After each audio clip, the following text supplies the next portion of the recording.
మీ phone చాలా వేడెక్కుతుందా? అసలు కారణాలు ఏంటో తెలుసుకుందాం రండి.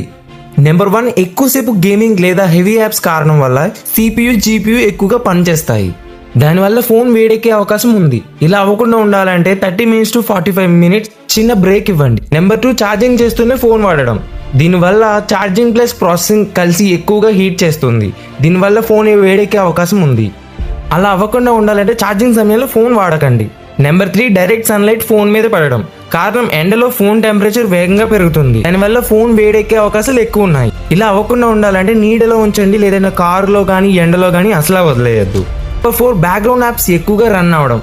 చాలా యాప్స్ వెనుక పనిచేస్తూనే ఉంటాయి. బ్యాటరీ ప్రాసెస్ మీద లోడ్ పెడతాయి. దానివల్ల ఫోన్ హీట్ ఎక్కే అవకాశం ఉన్నది. అలా అవ్వకుండా ఉండాలంటే అవసరం లేని యాప్స్ ని క్లోజ్ చేసేయండి. నెంబర్ 5, ఓల్డ్ సాఫ్ట్వేర్ లేదా బగ్స్. ఫోన్ లో సాఫ్ట్వేర్ అప్డేట్ వచ్చినప్పుడు సాఫ్ట్వేర్ అప్డేట్ చేయకుండా ఉన్నారంటే సాఫ్ట్వేర్ బగ్స్ కూడా హీటింగ్ కి కారణం కావచ్చు.